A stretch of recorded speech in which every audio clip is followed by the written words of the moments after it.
Assalamu alaikum, my dear students. The topic that we are going to discuss today is about the subject media laws and ethics, and in media laws and ethics we will be talking about the defamation. When we talk about the media laws and ethics, there are certain laws and there are certain ethics of media. And when we talk about the media laws and ethics, and again we can say that there are certain very important laws and ethics, and today we will discussing about the defamation.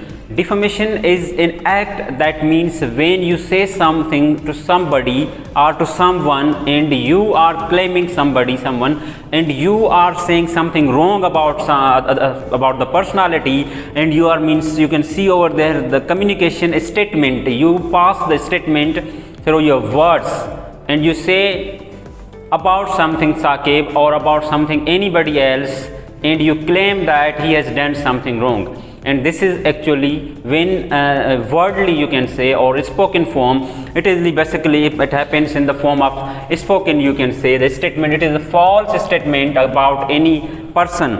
जब कोई किसी person के बारे में as media anchor या as media practitioners, professionals, you say something and you claim that this man or this man has done something, उसने कोई गलत काम किया है, या आप ये स्टेटमेंट देते हैं किसी के बारे में जो बेसिकली स्टेटमेंट आपकी राइट स्टेटमेंट नहीं होती, it is basically wrong statement जो आप स्टेटमेंट देते हैं, वो नंबर वन। इसके फिर अगेन टू टाइप्स आ जाते हैं। पहला टाइप इसका आता है सिलेंडर में। सिलेंडर में क्या होता है, ये किस तरह की स्टेटमेंट होती है, इसको अगर आप देखेंगे तो आपको लगेगा कि द एक्शन और the crime making false statement, spoken statement damaging to person's reputation. हर पर्सन की एक अपनी रेपुटेशन होती है। Every person has the right, every person has certain responsibilities, every person has self respect. हर पर्सन की self respect होती है। विदाउट नोइंग और बगैर किसी इंक्वायरी के आप किसी पर्सन को गलत नहीं कह सकते। आप ये नहीं कह सकते किसी को, या किसी की ऑनरशिप जो है या किसी की रेपुटेशन को आप डैमेज नहीं कर सकते। अगर आप उसके बारे में कोई ऐसे क्वेश्चंस कर रहे हैं तो वन थिंग इज़ दैट आपके पास उस चीज़ का प्रूफ होना चाहिए कि what proof you have about that person. Without proof अगर आप वो चीज़ कह रहे हैं किसके बारे में या डैमेज कर रहे हैं उसकी पर्सनालिटी को, जो उसकी पर्सनालिटी को इफेक्ट कर रही है, जो उसकी मीन्स इन सोसाइटी उसकी रिप्रेजेंटेशन को डैमेज कर रही है और सोसाइटी में उसकी रिप्रेजेंटेशन अच्छी नहीं जा रही, और आप इस तरह की इंफॉर्मेशन लोगों तक पहुंचा रहे हैं, तो दैट इज़ कॉल्ड कि आपके उसमें सिलेंडर में आ जाता है। और इसके अगेन इसमें आपके कुछ लॉज हैं जो इम्प्लीमेंट होते हैं, कुछ सेक्शंस हैं जो लगाए जा सकते हैं, वो आपके खिलाफ कोर्ट में भी जा सकता है और उसके खिलाफ जो है कोर्ट वाले, या आप ये कह सकते हैं कि आपके खिलाफ बेसिकली एक कोर्ट में पेनल्टी भी हो सकती है फॉल्स, जी हाँ, इसके खिलाफ। तो ये बेसिकली ओरल होता है। और सेकेंडली जो है वो है लेबल। लेबल का मतलब है कि इन पब्लिश, इन रिटन में आप किसी के बारे में कुछ कहते हैं, किसी की रिपूटेशन के बारे में कुछ कहते हैं, किसी के प्रोफेशन के बारे में कुछ कहते हैं, किसी के कैरेक्टर के बारे में आप क्वेश्चन करते हैं उसको। इन रिटन फॉर्म में जब करेंगे तो वो आपका कहलाएगा लेबल। जब आप रिटन में नहीं बल्कि स्पोकन में करेंगे तो वो आपका कहलाएगा सिलेंडर। तो ये स्लाइड सा डिफरेंट है, ये बिल्कुल छोटा सा डिफरेंट है जो अंडर द पैरामाइड आता है आपके डिफेमेशन में। डिफेम एक इंग्लिश का वर्ड है जिसकी मतलब है फेम। फेम मीन्स पर्सनालिटी, कोई भी है, कोई भी इंसान है, उनकी रिस्पेक्ट है, उसकी सेल्फ रिस्पेक्ट है। और जब सेल्फ रिस्पेक्ट को आप डैमेज करने की कोशिश करेंगे, मीन्स फेम मतलब होता है कि उसकी रिस्पेक्ट, और डिफेम उसका आप ये कह सकते हैं कि एंटोनियम है, जिसका मतलब है कि डिसरिस्पेक्ट। एक रिस्पेक्टफुल पर्सन है, आप उसकी डिसरिस्पेक्ट कर रहे हैं, आप उसके बारे में कोई ऐसा एक्शन ले रहे हैं, उसके बारे में कुछ ऐसे वर्ड्स आप कह रहे हैं, या उसके बारे में कोई ऐसी स्टेटमेंट आप दे रहे हैं जो कि डैमेज कर सकती है उसके कैरेक्टर को, या फिर उसकी पर्सनालिटी को, या फिर उसके प्रोफेशन को। For suppose teachers are teaching in the university, आप किस टीचर के बारे में कह रहे हैं कि this teacher is not a good, और you say something else at all, या इस तरह का कोई आप इल्ज़ाम लगाते हैं उसके ऊपर। तो इल्ज़ाम लगाने से पहले you need to have the clear proof. आपके पास प्रूफ का होना लाजमी है कि आपके पास आखिर कौन सा प्रूफ है, या क्या प्रूफ है आपके पास जो आप कह रहे हैं, या आपने सिर्फ एक बात किससे सुनी और on the basis of that आप ये कर रहे हैं। तो ये चीज़ आपको सोचनी चाहिए कि जब आप किसी के बारे में लेबल लगाते हैं या फिर सिलेंडर की बात करते हैं, ये दोनों जो है अंडर जो है लॉज आते हैं आपके डिफेमेशन में। इसके ऊपर पाकिस्तान के बहुत सारे लॉज हैं, पाकिस्तान के बहुत सारे सेक्शंस हैं। सेक्शन नंबर 1 में सेक्शन नंबर 3 में ये लिखा हुआ है कि अगर आप किसी को डिफेम करते हैं तो इसका मतलब है वो आपके खिलाफ जो है कोर्ट में जा सकता है।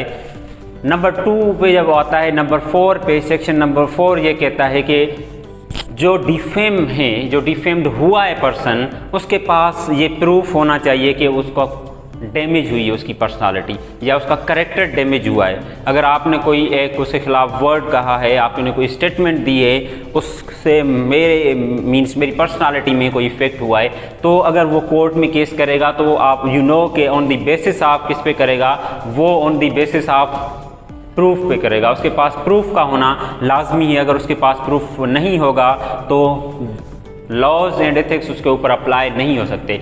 और इसके बाद जो आपका सेक्शन आता है, सेक्शन नंबर 6, उसमें ये है कि जो आप प्रूफ है, अगर कोई एक जर्नलिस्ट है, ऑथर है या कोई और है, वो पब्लिश कर रहा है और उसने पब्लिश किया for the betterment of society, for the betterment of people के लिए उसने वो चीज़ पब्लिश की है, तो फिर उसके खिलाफ कोई एक्शन नहीं हो सकता, क्योंकि ही इज़ नॉट एक्टेबल, फिर उसके खिलाफ एक्शन नहीं हो सकता। लेकिन again when you are defaming someone, you need to keep somethings in your mind के it can damage you always, और उसकी कुछ laws and according to the ethics उसके खिलाफ आप means you might have to go, या तो आपको पेनल्टी भी हो सकती है। अपार्ट फ्राम द पेनल्टी आप मीन्स जेल में भी जा सकते हैं फॉर फ्यू ईयर्स। अगर नहीं जाते तो means approximately I think 300 something is the amount that you have to give.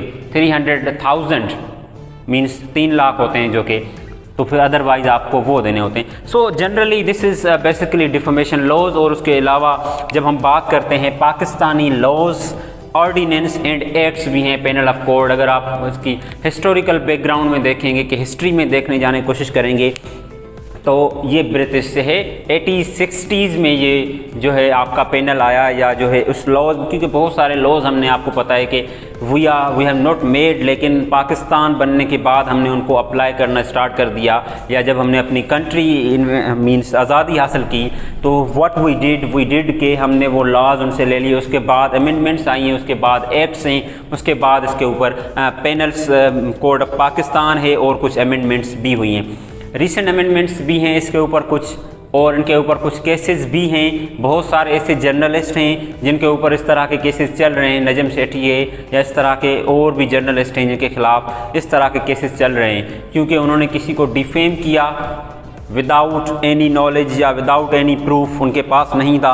अगर आप डिफेम कर रहे हैं तो आपके पास प्रूफ का होना लाजमी है। तो दिस इज़ जनरली के डिफेमेशन होता क्या है, डिफेमेशन के कौन से लॉज होते हैं, और we have tried to understand. हमने इसमें ये समझने की कोशिश की कि डिफेम बेसिकली उसकी डेफिनेशन या किस चीज़ को कहते हैं डिफेम, और उसके बाद हमने इसको मींस 2 टाइप्स जो इसके उसको देखने की अंडरस्टैंड करने की कोशिश की। एक जो टाइप है सिलेंडर, वो होता है आपका स्पोकन, वो विजुअल भी हो सकता है, वीडियो फॉर्मेट में भी अगर आप किसको कह रहे हैं, लेकिन आपका word through your words you say something wrong about someone, about the character, आप you create certain questions about the personality, एक प्रोमिनेंट पर्सनालिटी है उसके खिलाफ आप बोलते हैं, तो ये भी आपका था। अच्छा, एक और इम्पोर्टेंट चीज़ that would like to discuss, एक आपका लॉ है जिसको कहते हैं ब्लेसफेमी।